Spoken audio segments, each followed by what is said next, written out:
안녕하세요. 사연 읽어주는 남녀입니다. 오늘도 와주셔서 감사드리며 그럼 오늘의 사연 바로 소개해드리겠습니다.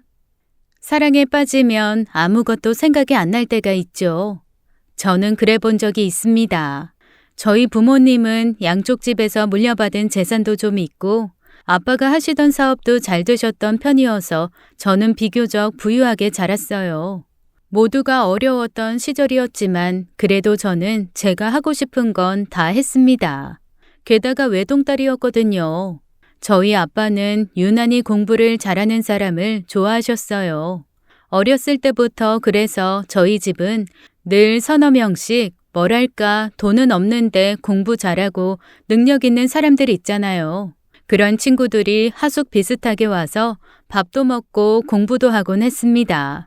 늘 공부 잘하는 사람들이 집에 가득했는데 그중 제일 공부를 안 하는 사람은 저였습니다.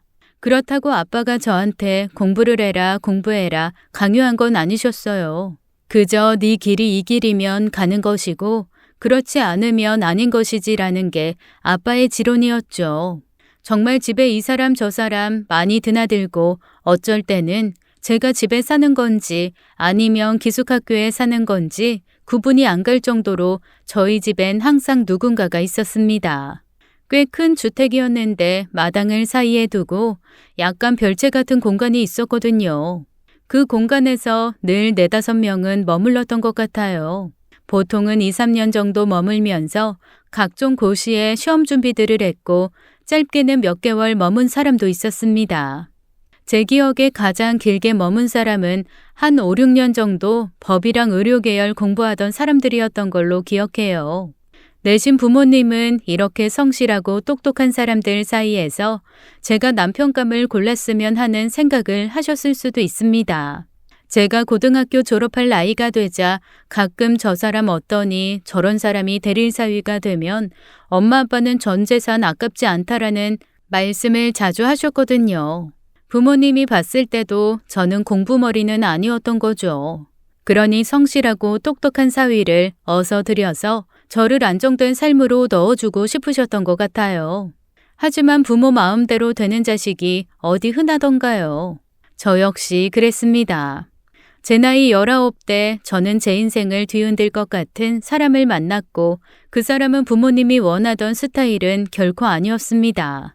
집에서 고시 공부하던 그런 머리 좋고 똑똑한 사람도 아니었고 오히려 완전 반대에 있는 사람이었죠.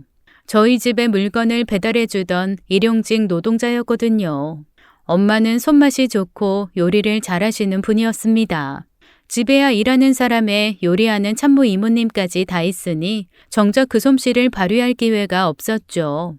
당신이 한 음식을 먹고 맛있다는 얘기를 듣는 게 인생의 낙이었던 엄마는 몇 년을 아빠를 조르고 졸라 동네 어귀에 반찬 가게를 하나 여셨습니다. 돈을 벌기보다는 일종의 엄마 취미 생활이었던 셈이죠. 그래서 지금부터 단속이나 위생관리가 철저하지 않았던 시기라 익숙한 집 주방에서 반찬들을 해서 나르곤 하셨는데 그 식재료들이 저희 집으로 배달이 왔거든요.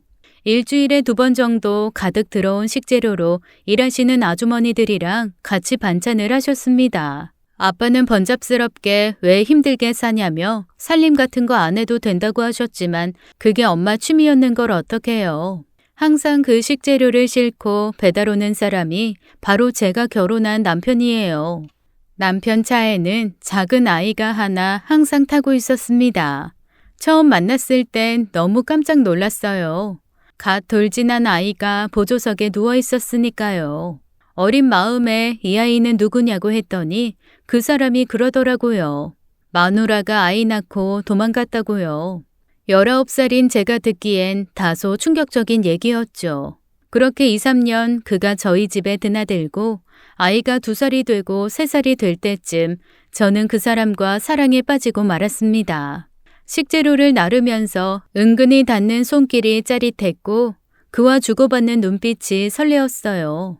한 번씩 부모님 몰래 그의 트럭을 타고 외곽으로 나들이를 가곤 했는데 거부감 없이 착착 안겨오던 그의 아들이 어찌나 사랑스럽던지요. 아이가 계속 이모 고모를 번갈아 부르다가 어느 날 멀리서 뛰어오며 제게 푹 안기는데 자기도 모르게 엄마라고 부르고 혼자 놀라 눈치를 보는 것을 본 순간 저는 결심했습니다. 이 아이의 엄마가 되어야겠다고 말이죠. 당연히 집에선 반대했어요. 저보다 거의 20살 가까이 차이 나는 데다 3살 배기 아들까지 딸려 있는데 제가 그와 결혼하겠다고 한 건 고작 22살이었으니까요. 엄마 아빠는 당연히 반대하셨고 저는 눈먼 사랑에 그와 함께 야반도주를 택했습니다. 그리고는 엄마 아빠가 있는 고향집은 근처도 가지 않았어요. 일부러 연락도 다 끊었습니다. 언젠가 제 아이가 생기면 그때쯤 한번 아이를 데리고 가서 만나볼까 하는 막연한 생각만 하고 있었어요. 22살 어린 나이에 할 수 있었던 가장 어리석은 선택이었던 셈이죠. 그래도 남편은 다정한 사람이었어요. 곱게 자란 제가 남편만 믿고 도망 나온 것 자체를 너무 미안해했어요. 특히 저희 엄마한테 못할 짓 했다며 늘 죄스러워했습니다. 저희 엄마가 그 사람에게 대금 한번 밀린 적 없을 뿐더러 설 추석은 물론이고 크리스마스 어린이날이면 보너스까지 챙겨주셨거든요. 아이 생일 선물도 늘 챙기셨고요. 그런데 어쩌겠어요. 저는 다시 고향에 가지 않겠다고 했고 그도 저와 살면서 동네는 쳐다보지도 않았죠. 저희는 그렇게 두 사람만의 삶, 아니 아들까지 셋이 함께하는 삶에 집중했습니다. 그런데 가난이 앞문으로 들어오면 창문으로 행복이 도망간다고 하는 말 있잖아요. 딱 그랬습니다. 우선 제가 할 줄 아는 게 정말 하나도 없더라고요. 조금 창피한 얘기지만 이 남자와 도망와서 처음 빨래라는 걸 접했을 때 혼자 막연하게 빨랫감을 놓고 앉아 있었던 적도 있습니다. 대체 세제는 어떤 걸 써야 하는 건지, 세제를 먼저 빨랫감에 붓고 위에 물을 넣어야 되는 건지, 물에다가 적신 빨랫감 위에 세제를 풀어야 하는 건지, 세탁기를 써본 적도 당연히 없었고요. 더 창피한 것은 가스레인지 한번 제대로 켜본 적이 없었다는 겁니다. 그만큼 저는 곱게 자라서 아무것도 하지 않고 얌전하게 앉아있기만 했던 아가씨 중에 아가씨였거든요. 남편은 그런 저를 보고 한편으론 안쓰러워하고 한편으론 귀여워하면서 조금씩 저에게 살림을 가르쳐 주었습니다. 처음 해보는 살림은 고되기는 했지만 재밌었어요. 하지만 그게 점점 시간이 지나고 나니까 옛날 생각이 안 나지는 않더라고요. 점점 남편이 미워지기도 하고 내가 정말 어리석었구나라는 생각이 들기도 하고 그렇게 5년은 제 마음도 볶고 남편도 볶고 그러다가 또다시 사이도 좋아지고 그렇게 오르락 내리락 롤러코스터를 하며 살았습니다. 그런데 제 나이 28, 아이가 초등학교 3학년이 되었을 때 남편이 세상을 떠났어요. 심장마비였습니다. 아마 몸 생각 안 하고 호되게 혹사시킨 탓이 아니었을까 싶어요. 그나마 다행인 건 어디 밖에서 쓰러진 게 아니라 집에서 씻다가 쓰러졌고 제가 발견한 후 병원에서 세상을 떠났다는 거겠죠. 밖에서 쓰러지지 않은 덕에 저는 그나마 남편의 장례라도 제대로 챙길 수 있었습니다. 정신없이 장례를 치르고 집에 돌아오니 아무 생각이 나지 않더라고요. 초등학교 3학년이지만 이미 어른이 다 된 것 같은 아이는 불안한 눈빛으로 저에게 물었습니다. 나 혹시 엄마랑 같이 못 살아요? 왜 그런 소리를 해?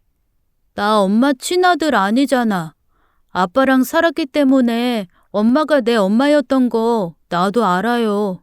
그런데 이제 아빠 없으니까. 엄마 내 엄마 아닌 거예요? 그냥 계속 내 엄마 해주면 안 돼요?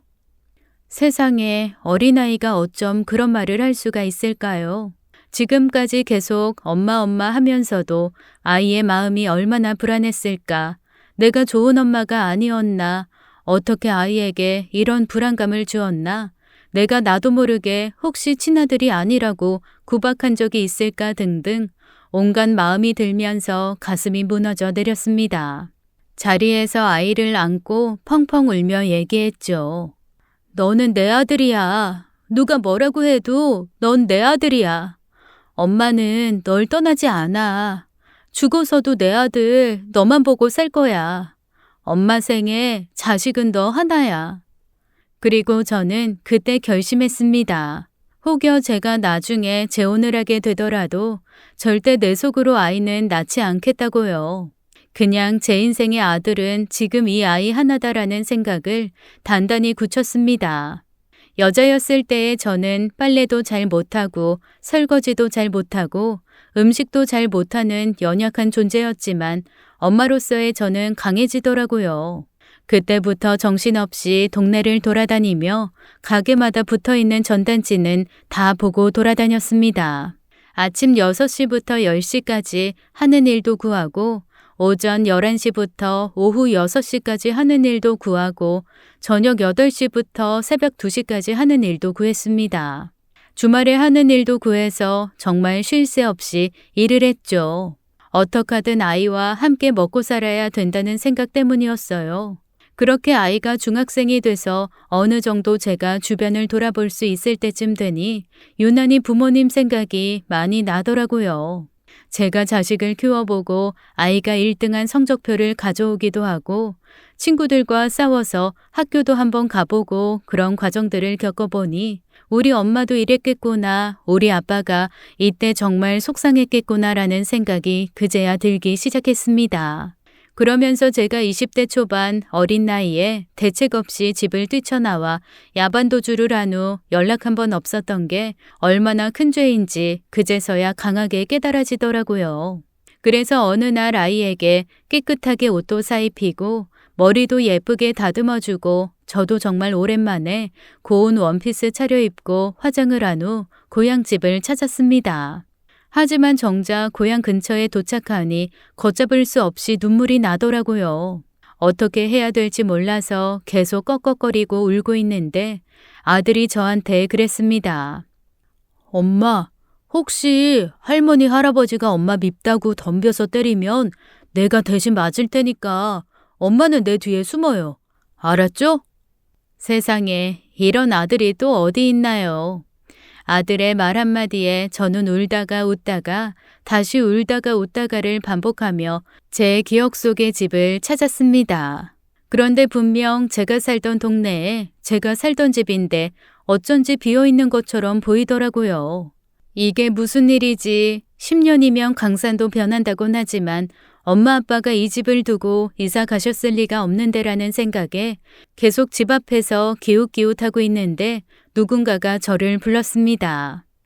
양순이 아니니? 돌아본 곳에는 저희 이웃에 살던 아주머니가 서 계셨어요. 아주머니는 눈이 왕방울만하게 커진 채로 저한테 달려들어 저를 안았다가 때렸다가 하시더라고요. 아이고, 너 살아있었구나. 세상에 어쩜 그렇게 소식 한 번이 없니? 아이고, 이 나쁜 년, 나쁜 년. 네가 어떻게 그럴 수가 있어? 니네 엄마 아빠한테 네가 어떻게 그럴 수가 있어? 처음엔 반가워서 제 손을 덥석 잡았던 아주머니는 갑자기 울음을 터뜨리며 제 등을 펑펑 때리기 시작하셨습니다. 무슨 일? 무슨 말이에요? 저희 엄마 아빠 왜요?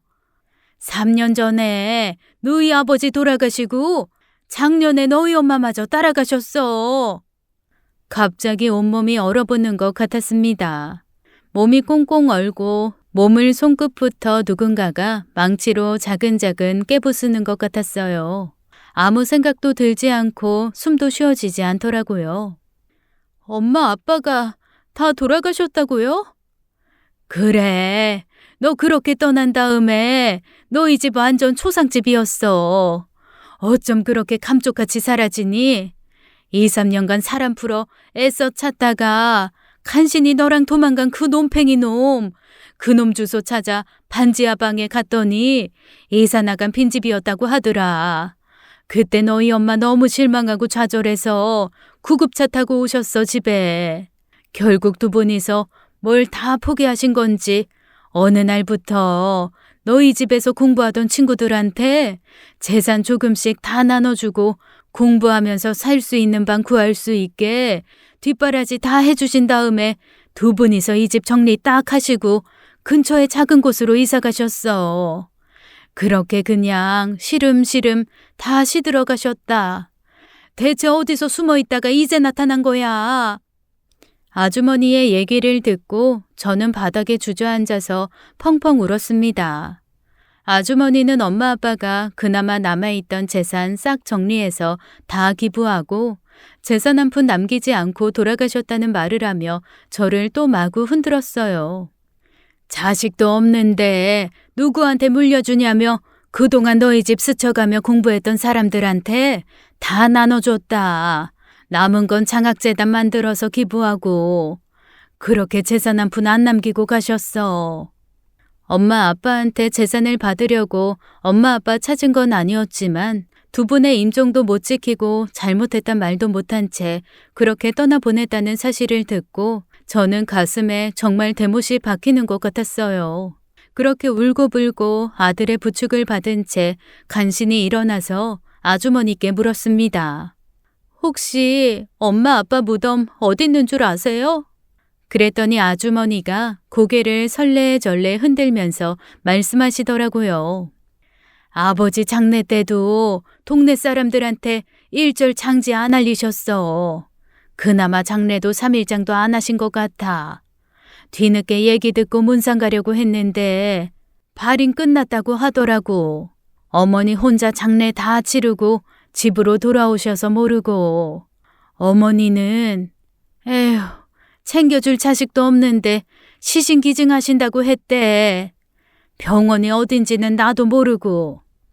결국 저는 가서 목 놓아 울 엄마 아빠 무덤조차 알지 못한 채 그렇게 집으로 돌아왔습니다. 그렇게 일주일을 꼬박 누워서 고열로 앓았죠. 일도 하기 싫고 그냥 딱 죽고만 싶더라고요. 그런데 자기한테 인제는 엄마가 없는 거냐고 물어봤던 예전 그날처럼 제 아들이 저한테 새삼스레 묻는 겁니다. 엄마, 나 두고 나쁜 생각할 거 아니죠? 평생 내 옆에 있어준다고 했어요, 엄마. 나 엄마 없으면 안 돼. 자식이 뭔지 저는 제 부모에게 그렇게 좋은 자식이 아니었지만 제 자식에게 나쁜 엄마가 되기 싫다는 마음이 더 크더라고요. 그렇게 열흘 만에 미움과 죽을 입에 쑤셔 넣으며 저는 다시 정신을 차리기 시작했습니다. 하지만 체력이 예전 같지 않아서 일을 새벽부터 밤늦게까지 하는 건 못하겠더라고요. 조금 주기적으로 할 수 없는 일이 없나 고민하고 있는데 제 몸에 이상이 왔습니다. 엄마 아빠 소식 듣고 받은 쇼크가 아마 몸을 친 듯했어요. 왼쪽 몸이 잘 안 움직이면서 욱신욱신 아프더니 전혀 움직이지 못하겠더라고요. 간신히 후들거리는 다리로 걷는 것만 가능했습니다. 병원을 가야겠다는 생각에 천천히 집을 나섰어요. 마침 예전에 같이 일하던 언니가 소개해준 병원이 근처에 있었어요. 한방이랑 양방을 같이 하는 병원인데 수술 받으신 분들이 그 병원에서 회복하는 치료를 받는다고 하더라고요. 한방, 양방을 같이 하다 보니 침도 놔주고 물리치료도 하고 약도 잘 써서 꽤 환자가 많고 잘 되는 병원이라고 했습니다. 제 안부를 묻느라 전화한 언니에게 몸이 너무 힘들어서 왼쪽 상체를 잘 쓰지 못하겠다고 했더니 병원을 한번 가보라고 추천을 해줬어요. 그렇게 병원을 갔더니 아니나 다를까 환자가 엄청 많더라고요.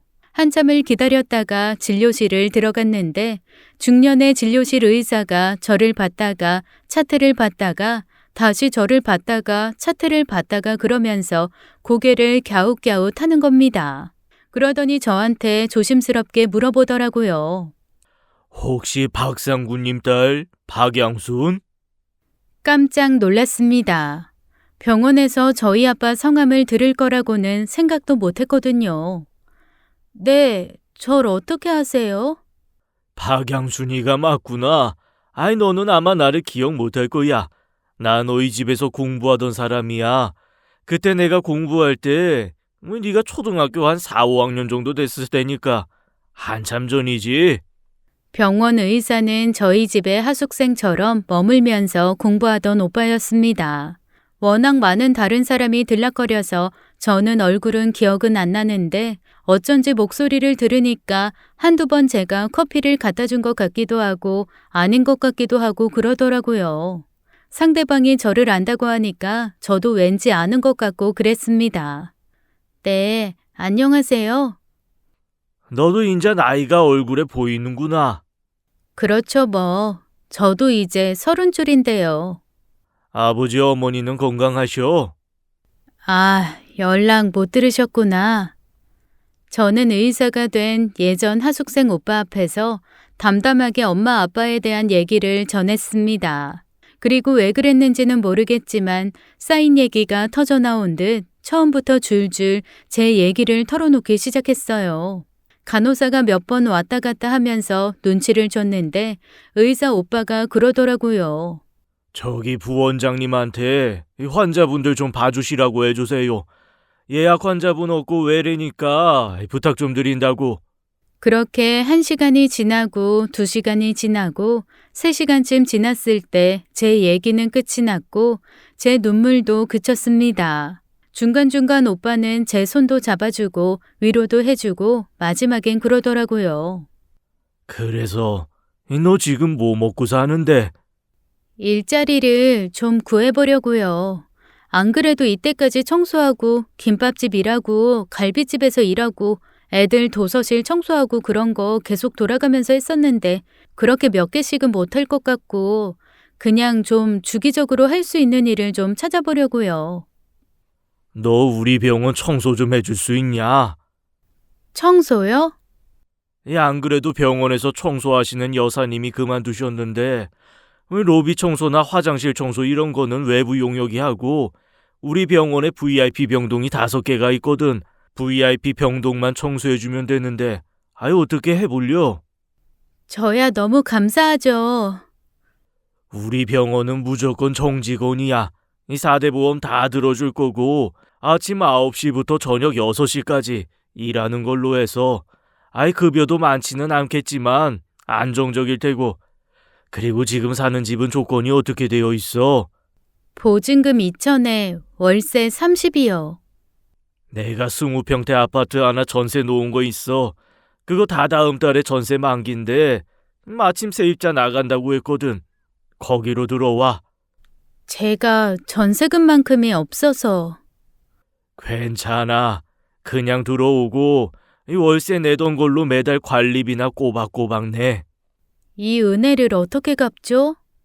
우리 부모님 땅 파도 돈 한 푼 안 나올 때 너희 부모님 안 계셨으면 나 대학은커녕 고등학교 졸업도 못했어.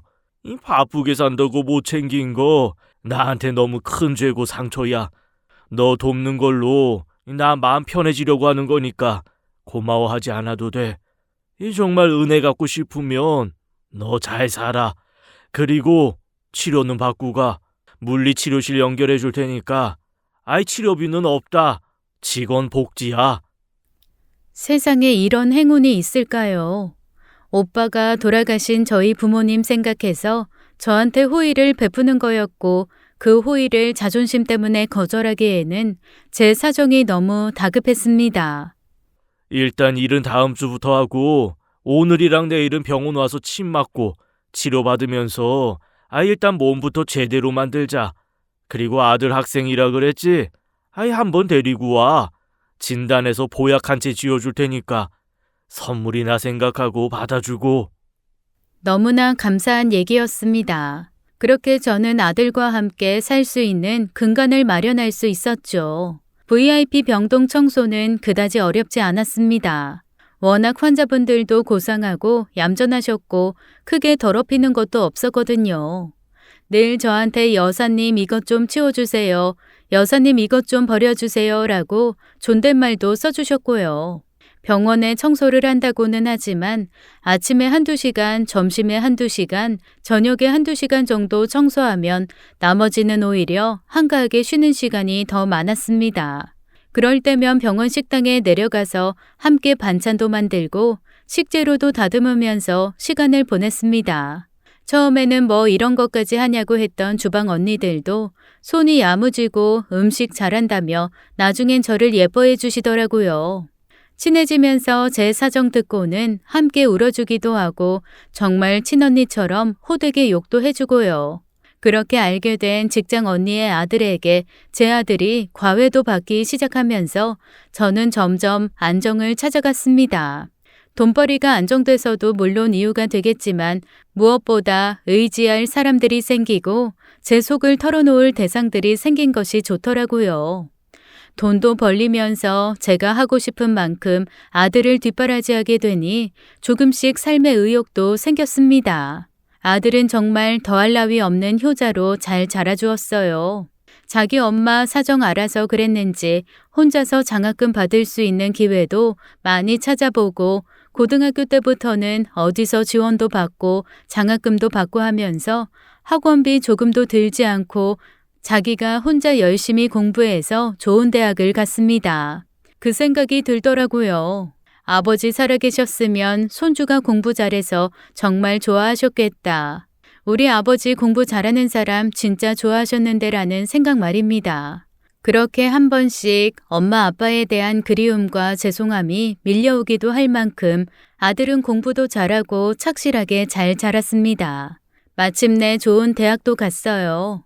아들이 대학 입학 통지서를 갖고 온 날 저는 또 한 번 펑펑 울었습니다. 세상에 전액 장학금 받는 수석으로 입학을 했더라고요.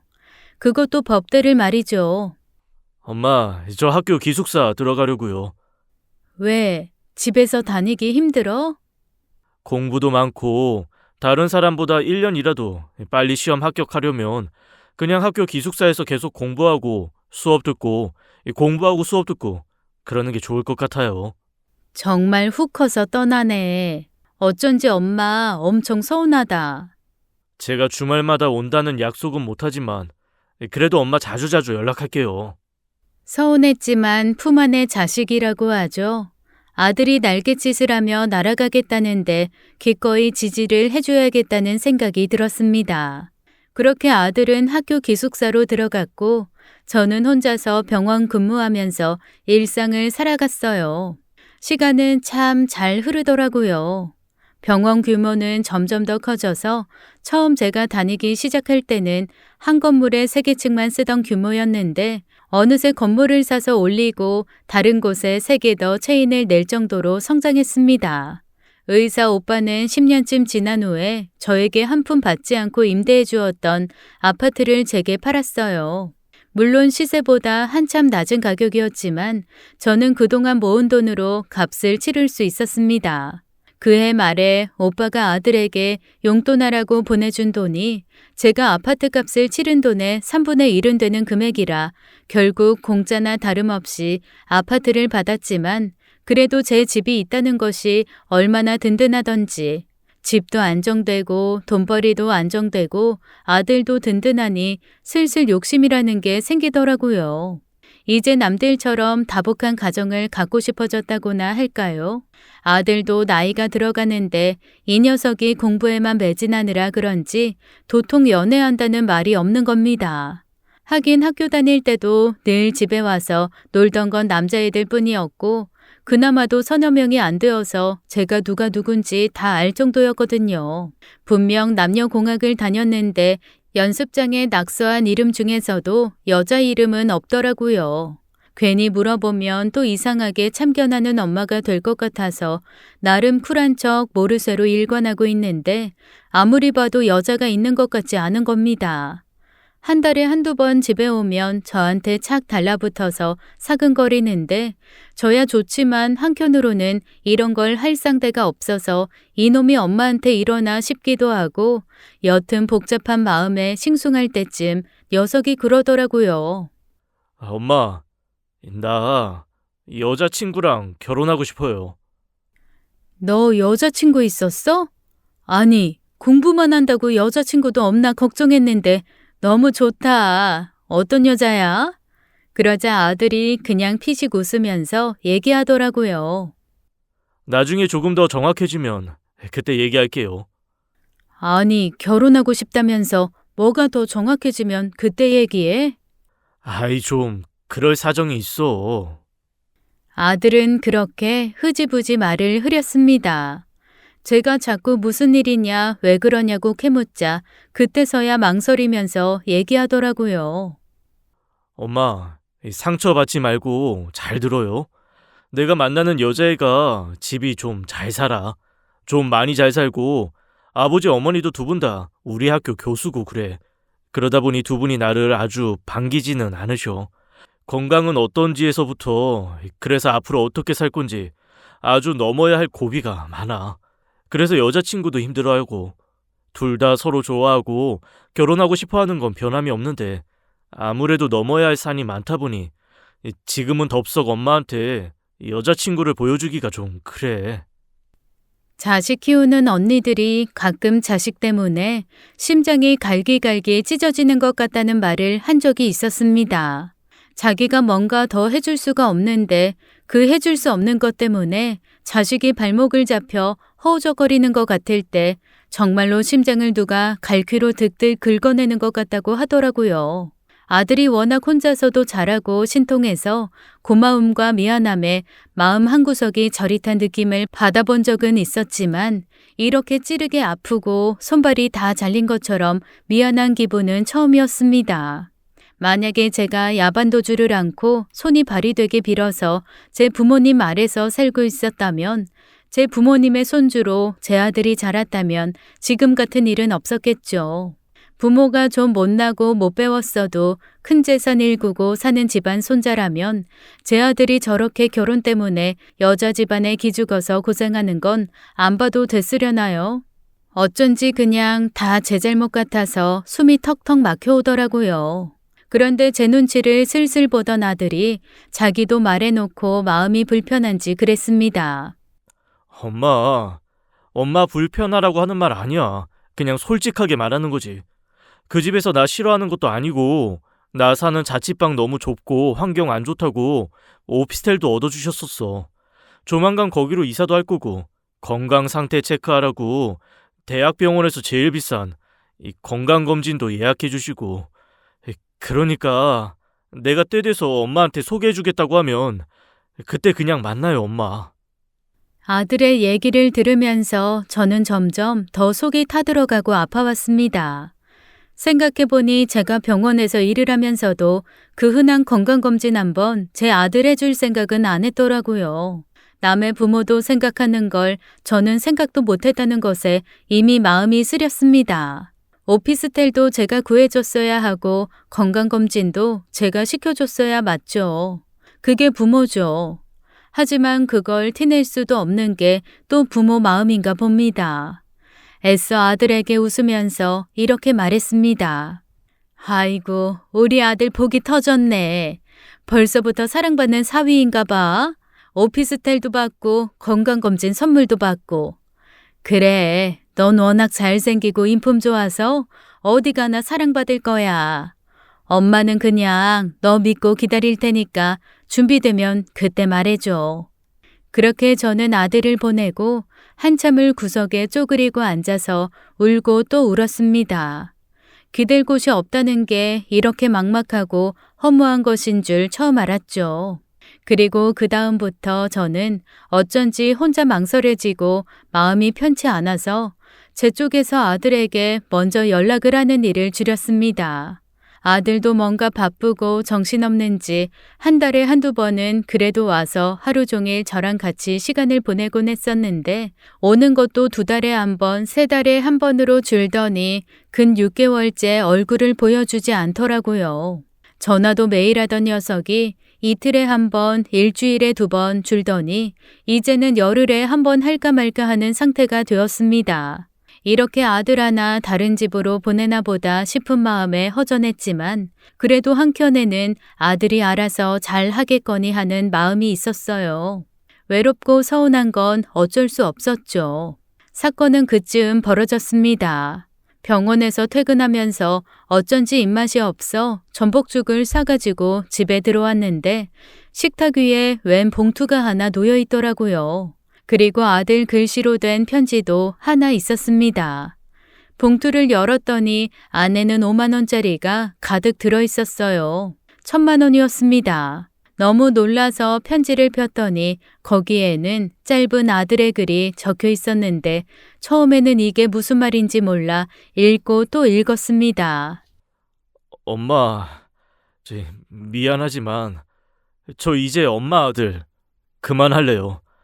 이 돈은 적지만 그래도 그동안 저 키워주신 갑입니다. 연락하지 마세요. 저는 머리가 멍해져서 두 눈만 껌뻑거렸습니다. 엄마 아들을 그만하겠다는 게 무슨 얘기인지 도저히 이해가 안 되더라고요. 떨리는 손으로 전화를 걸었습니다. 신호가 가고 사서함으로 넘어갈 때까지 안 받길래 걸고 또 걸었어요. 정말 100통 넘게 걸자 그제야 아들이 받더라고요. 연락하지 마시라니까요. 너, 이게 무슨 말이야? 써 있는 그대로지. 무슨 말은. 어차피 나랑 엄마 피 한 방울도 안 섞였잖아요. 좋은 집이랑 결혼을 하려고 보니까 나도 나름 신분 세탁이 좀 필요하네. 나 결혼할 여자 부모님이 다 교수야. 여자친구도 변호사고. 그 집에서 우리 집 같은 환경이랑 사돈 맺고 싶겠어요? 그런데 차라리 내가 고하면 대릴 사이처럼 들어가서 내 여자친구한테 시댁 스트레스 안 주고 그냥 그 집 아들로 사는 게 훨씬 나을 것 같아서 그래요. 이때까지 나 키워준 거 1,000만 원으로는 안 되겠다고 생각하지만 이게 내가 할 수 있는 최선이니까 그냥 이 돈 받고 나 아들 하지 말아줘요. 나 엄마 없는 채로 그냥 고아인 게 더 나을 것 같아. 단 한 번도 상상조차 해보지 않은 말이었습니다. 아니, 어떻게 아들이 저한테 이러나요? 뭔가 이상한 존재가 제 아들을 잡아먹고 아들의 껍데기를 썼다면 모를까. 제 아들은 절대 저한테 그런 말을 할 아이가 아니거든요. 그래서 제가 가만히 듣고 있자 아들이 이렇게 얘기했습니다. 엄마는 그냥 엄마의 삶을 살아요. 대신 아무것도 엄마한테 요구하지 않을 거야. 내 엄마만 하지 말아줘. 결혼식장에도 오지 말고 그냥 오늘부터 엄마는 아들 없는 싱글이다. 그렇게 생각하고 살아요. 너무 어이가 없어서 아무런 반응도 못하고 전화를 끊었습니다. 그리고 돈봉투를 멍하게 바라보며 식탁에 앉아 있는데 이건 아니다 싶었어요. 아들에게 다시 전화를 해봤지만 전화기는 꺼져 있었습니다. 그렇게 몇 날 며칠이 지나도 아들은 제 전화를 받지 않았어요. 일주일 정도 지났을 때 다시 전화를 하니 없는 번호라고 나오더라고요. 아예 전화번호를 바꿔버린 거죠. 너무 어이가 없고 황당하고 당황스러웠습니다. 그래서 저는 기억을 더듬어서 아들과 친하게 지냈던 친구에게 연락을 했습니다. 아니, 다른 게 아니고 내가 우리 아들 서프라이즈를 좀 해주려고 하는데 글쎄 메모해놨던 주소를 잊어버렸지 뭐야. 걔한테 아무 말 말고 좀 알려줄 수 있어? 야, 역시 우리 어머니 젊으시네. 아들한테 서프라이즈라니. 아유, 잠시만요. 저도 얼마 전에 이사간 오피스텔 주소는 외우지 못해서 적어놨는데 아유, 어머니 문자로 보내드릴게요. 그렇게 아들 친구에게 주소를 알아내 아들이 살고 있는 오피스텔을 찾아갔습니다. 그런데 오피스텔이 몹시 외진 곳에 있더라고요. 겉도 너덜너덜하니 곧 재개발을 한다고 해도 믿을 만큼 낡고 초라한 건물이었습니다. 아니, 좀 산다는 집에서 사윗감 데려가면서 오피스텔 해줬다는 게 이거야? 이놈이 고작 이런 대접 받으면서 나보고 엄마 하지 말라는 거야? 속상한 마음을 안고 아들 집으로 올라갔습니다. 번호키가 달린 대문 앞에 서서 잠시 고민을 했죠. 항상 아들은 집에 비밀번호를 제 생일로 해놨었거든요. 저희 집 대문 비밀번호도 제 생일이고요. 자취방 비밀번호를 들어본 적은 없지만 한번 제 생일을 눌러보았습니다. 만약에 안 되면 사람 불러서 뜯어낼 각오까지 했죠. 어라 그런데 제 생일이 비밀번호가 맞는 거예요. 아니 엄마 하지 말라면서 왜 비밀번호는 안 바꾼 건지 그 사소한 거 하나에도 눈물이 차오르는데 집 안으로 들어가자마자 그만 참았던 눈물이 왈칵 터져나오고 말았습니다. 어쩜 그래도 사람 사는 집인데 물건이 이렇게 하나도 없을 수가 있는지요. 침대도 아니고 매트리스 하나 덜렁 놓여 있고 그릇도 없이 냄비 하나 컵 하나가 전부였습니다. 그리고 아들의 손때가 잔뜩 묻은 책은 한쪽에 가득 쌓여서 끈으로 꽁꽁 묶여 있더라고요. 아니 얘는 대체 뭘 먹고 어떻게 사는 거지 싶고 잘 사는 여자친구라는 애는 대체 어떤 성격이길래 자기 결혼할 남자가 이러고 사는 걸 보고 있는 건가 싶은 애먼 원망도 밀려왔습니다. 그리고 뒤이어 아들에 대한 분노보다는 걱정이 들었어요. 집안을 둘러보니 정말 아무것도 없더라고요. 그래서 애써 결혼 전에 집을 정리하고 있나 보다라는 마음을 다스리는데 왜 그런 거 있잖아요. 사람이 그래도 살던 집은 짐이 나가고도 뭐랄까 온기가 좀 남아있다고나 할까요? 그런데 사람이 살지 않는 집은 가구가 꽉꽉 들어차 있어도 어딘지 모르게 냉하잖아요. 아들 집은 후자였습니다. 사람이라고는 전혀 살지 않았던 것처럼 냉하고 차갑기만 했어요. 화장실에도 면도기 하나 없고 변기 옆에는 휴지조차 없었습니다. 그런데 티끌 하나 없이 깨끗한 책상 위에 하얗고 예쁜 봉투 하나가 놓여 있더라고요. 설마 하는 느낌에 집어들었는데 세상에 아들의 이름이 떡하니 박힌 청첩장이었습니다. 그것도 이번 주 토요일 오후 2시요. 정말로 정신이 어질어질해지면서 손이 덜덜 떨리더라고요. 이렇게 집이 텅 비어 있는 것도 신혼집에 짐을 옮기는 것 때문이구나라는 확신이 들어서 예식장 주소부터 얼른 머릿속에 집어넣었습니다. 핸드폰으로 사진도 찍었고요. 그리고 다시 그대로 청첩장을 위에다 올려둔 채 밖으로 나와 집에 돌아갔습니다. 10년을 넘게 일하면서 한 번도 지각해 본 적도 없고 실수해 본 적도 없는데 그날 하루 저는 병원에서 오만 실수를 다 했어요. 쓰레기통을 비워야 하는데 비워야 할 쓰레기통에 오히려 쓰레기를 가득 넣어서 갖다 놓기도 했고요. 시트를 갈아 끼워야 되는데 시트를 벗긴 채 그냥 멍하게 있다가 환자분이 왜 시트 안 갈아주냐고 한마디 하는 소리에 화들짝 놀라기도 했습니다. 정말 제정신이 아니었죠. 그렇게 며칠이 지난 후 저는 정말 온갖 고민을 다하며 식장으로 향했습니다. 그런데 아무리 달달 떨리는 다리로 버티고 서서 꿈뻑거리는 눈으로 봐도 신랑이라고 서 있는 사람이 제 아들이 아닌 거예요. 하지만 눈에 익은 얼굴이었죠. 살금살금 다가갔습니다. 그제서야 신랑이 누군지 알겠더라고요. 제 아들과 고등학교 때부터 친했던 녀석인데 제 아들이랑 이름이 같거든요. 그래서 맨날 제가 아들이 둘이라고 농담했던 바로 그 아이였습니다. 그 아이는 저를 보더니 눈이 동그래지면서 다가와서 제 손을 덥석 잡았어요. 어머님이 여기 웬일이세요? 아니, 그게 아니라 나는 그러니까... 그러자 그 친구가 눈에 눈물을 글썽이면서 저를 안고 그러지 않겠어요? 어머님 속도 속이 아니실 텐데 어떻게 제 결혼식까지 오셨어요? 이 녀석 지금 병원에서 투석하느라 너무 힘들 텐데 제가 다 속이 상하네요. 이게 대체 무슨 소릴까요? 투석이라니? 무슨 얘기야? 제가 물어보자 당황한 빛이 역력하며 그 친구가 그러더라고요. 어머니, 혹시 아무것도 모르세요? 제가 너무 깜짝 놀라니까 그 친구가 얼굴까지 시뻘개져서 당황을 하더라고요. 이 새끼, 자기 엄마한테도 말을 안 한 건 줄은 몰랐는데, 어머니, 제가 진짜 실수한 것 같은데, 어떡하지? 무슨 일인데? 우리 아들 무슨 일 있어? 아니, 그게... 제 마음은 이미 파도가 쳐서 뒤죽박죽이었지만 그 친구 얼굴을 보니 계속 다그치고 있을 수만은 없더라고요. 게다가 신랑과 인사하겠다고 끊임없이 사람들이 다가오니 제대로 얘기를 들을 수 있는 환경도 아니었습니다. 내가 남의 좋은 날 망칠 수는 없지.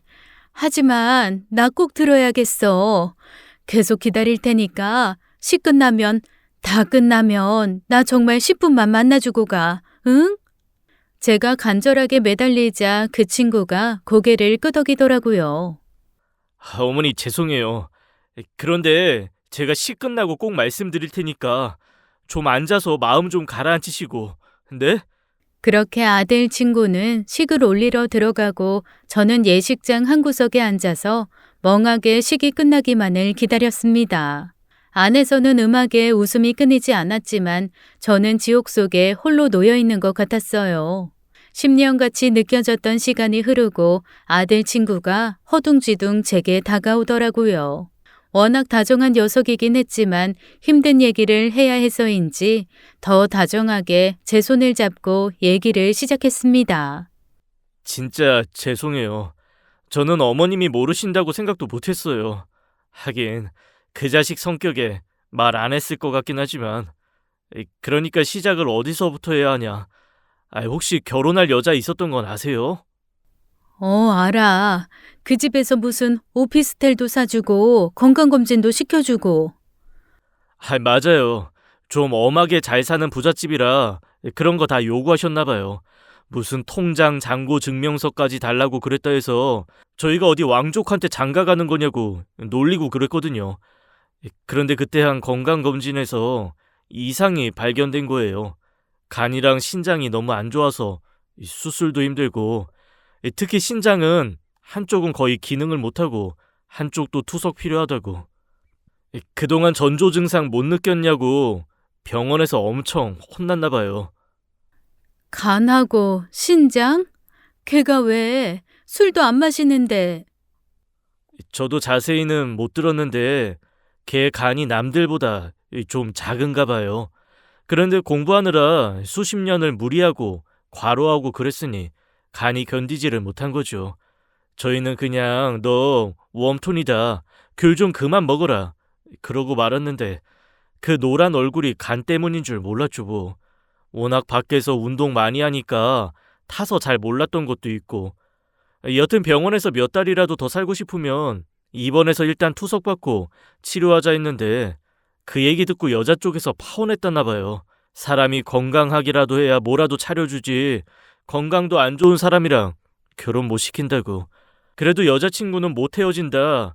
내가 간병하겠다 했는데 그 집에서 아마 억지로 유학 보내면서 찢어놓은 것 같아요. 졸지에 살던 오피스텔에서도 나오게 되고 서서히 재산 정리하고 그렇다면서 저희한테 자기 죽고 나면 이제 어머니 좀 가끔 찾아봐 달라고. 그래서 저희가 쓸데없는 소리 하지 말고 빨리 치료나 하라고 했거든요. 생각해보니 언젠가부터 아들의 얼굴이 노랗게 뜨고 눈도 노래지고 애가 자꾸만 살이 찌는 것 같고 해서 제가 영양제 먹고 운동하라는 잔소리는 한 번 한 적이 있습니다. 그런데 한 번도 아이의 간과 신장이 안 좋을 거라고는 상상도 못했어요. 제 마음이 지옥 같아지더라고요. 어미가 돼서 자식이 아픈 것도 몰랐구나. 그냥 피곤한가 보다라고 무심히 넘겼던 제 자신이 얼마나 밉던지요. 아마 얘 지금 병원에 입원해 있을 거예요. 그런데 어머니 아무것도 모르셨다면서 여긴 어떻게 알고 오셨어요? 갑자기 편지로 그냥 자기 이제 엄마 아들 하기 싫다고 연락도 하지 말라고 해서 내가 오피스텔 알아내서 갔었거든. 거기서 청첩장 봤어. 그게 오늘 내 아들 결혼식인 줄 알고 온 거야. 청첩장. 안 그래도 제가 너 사정도 이런데 무슨 청첩장이냐고 했더니 그래도 받을 건 받아야지 하고 받아갔는데 그게 이렇게 어머니 오시라고 그랬던 거였나 봐요. 그렇게 아들 친구는 저를 붙들고 좋은 날 숨을 꺽꺽이며 눈물을 흘렸습니다. 미안해. 좋은 날 이런 소리나 하게 만들고 정말 미안해. 무슨 소리세요? 이제라도 아셔서 다행이죠. 그 녀석 정말 혼자 죽을 준비하고 있었나 봐요. 아이씨, 나쁜 자식. 지금 얘 어느 병원 입원해 있니? 어디야? 너 알고 있어? 마지막에 다녔던 병원은 아는데 그 병원에 입원해 있을진 모르겠어요. 아들 친구가 종이에 적어준 병원 이름을 손에 꼭 쥐고 일단 병원으로 향했습니다. 종이를 얼마나 꼭 쥐었는지 땀에 젖어 종이가 너덜너덜해지고 글씨가 다 번진 채 제 손에 새겨질 때까지 저는 종이를 놓지 못했어요. 다행히 아들은 그 병원에 입원해 있었습니다.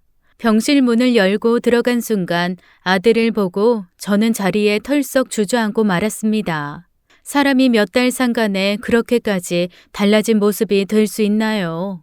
잘생기고 번듯한 건 아니었어도 깨끗하고 맑은 얼굴의 제 아들은 퉁퉁 붓고 누런 얼굴로 수염이 거칠하게 얹혀진 채 눈을 감고 가만히 침대에 기대 있었습니다.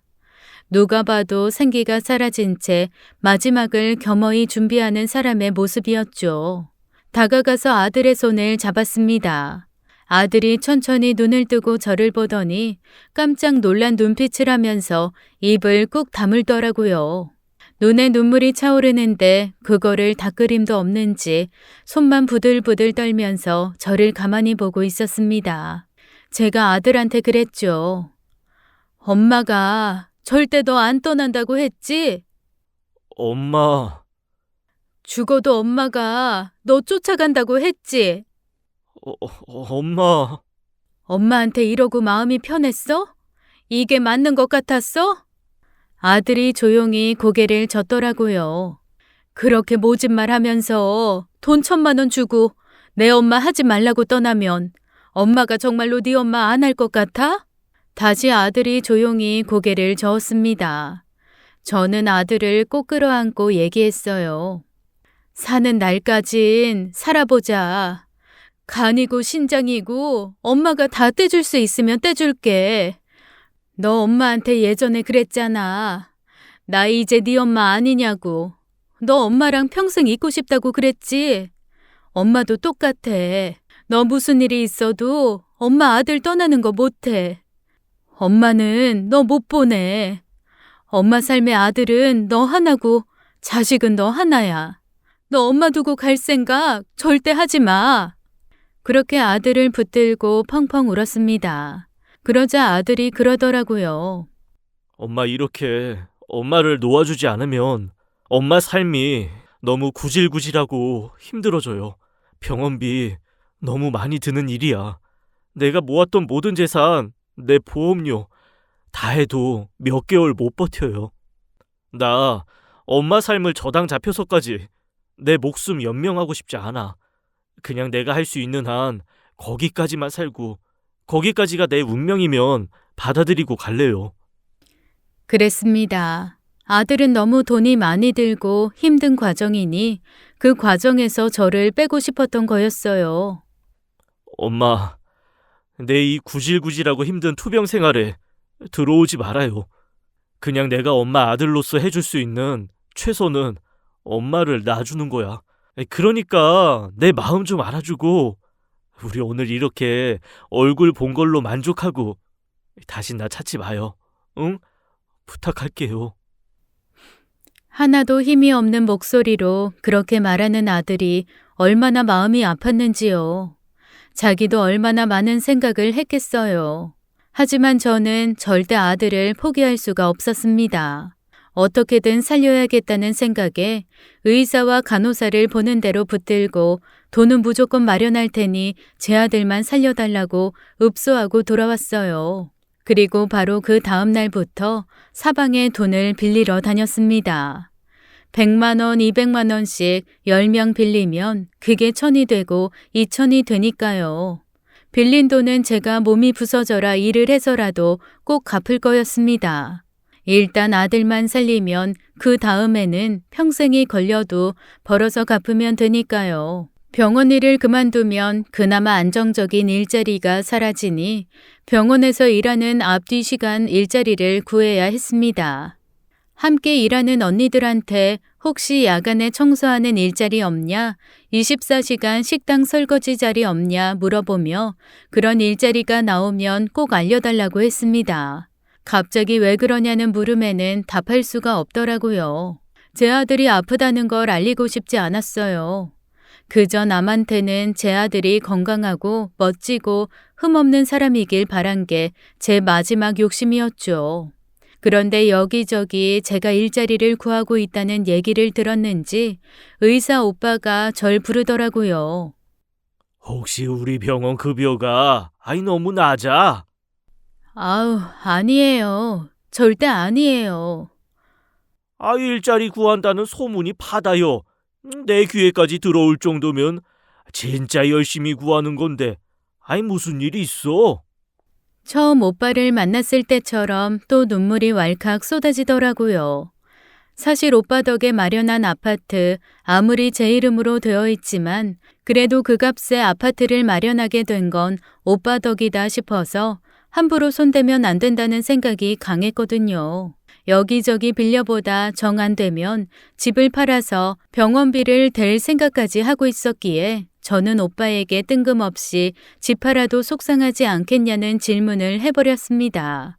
그것도 울면서요. 그제야 정말 제가 큰일을 겪고 있다는 걸 알아챈 오빠가 또 꼬치꼬치 캐묻더라고요. 할 수 없이 자초지종을 다 말했죠. 너는? 네가 일하는 데가 병원이고 우리 병원 특화가 간이랑 신장인데 아이고 답답하. 기다려. 어느 병원이라고? 그때부터는 정말 모든 것이 빠르게 지나갔습니다. 전원 신청을 해서 아들은 앰뷸런스를 타고 제가 일하는 병원으로 옮겼고 VIP 병동에서 집중적으로 치료를 받기 시작했어요. 아들의 말대로 이미 많이 치료 시기가 지나서 위험하긴 한 상태라고 하더라고요.